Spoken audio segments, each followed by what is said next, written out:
Imagine waking up and realizing you're a millionaire because you own a company that sells dog food on the internet. In 1999, logic didn't matter, profit didn't matter, only the .com suffix did. Billions of dollars were created out of thin air, and then, in just a few months, it all evaporated. This isn't just a story about a market crash. It's a warning about what happens when hype outruns reality. This is the rise and spectacular fall of the dot-com bubble.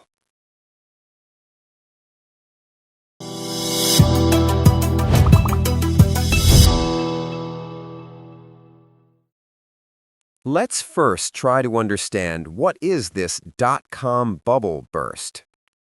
In the late 90s, the internet was a brand new frontier. Investors became convinced that the old rules of business, like making a profit, no longer applied.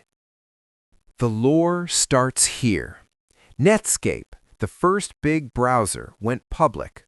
On its first day, the stock price nearly doubled, despite the company making zero profit. But yeah, instead of looking at revenue, investors looked at eyeballs and burn rates, or in other words, website traffic, and how fast a company spent its money. This was the reality of that time.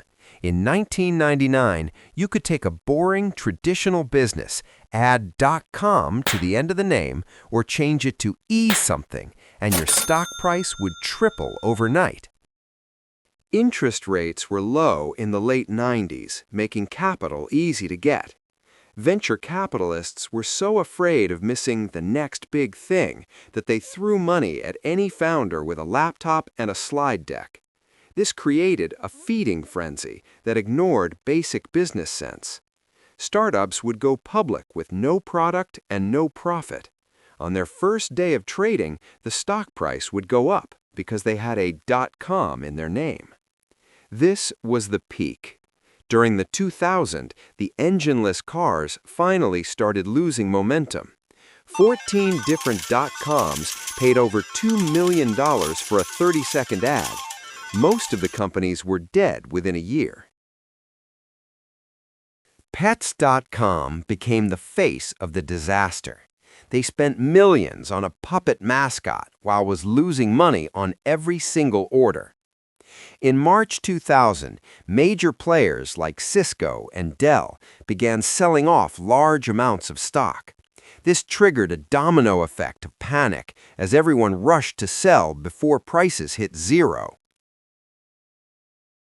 The bubble didn't pop because of one single event, but a series of reality checks. Japan entered a recession, causing global investors to pull back. The Federal Reserve raised rates several times, making free money expensive. The crash was brutal and lasted until late 2002. And what about the nuclear winter? Approximately $5 trillion vanished. The index fell from a peak of over 5,000 to around 1,100, a massive 78% drop. It took 15 years for the NASDAQ to return to its year 2000 peak. Hundreds of thousands of tech workers lost their jobs as companies folded overnight. And the graveyard showed us everything else.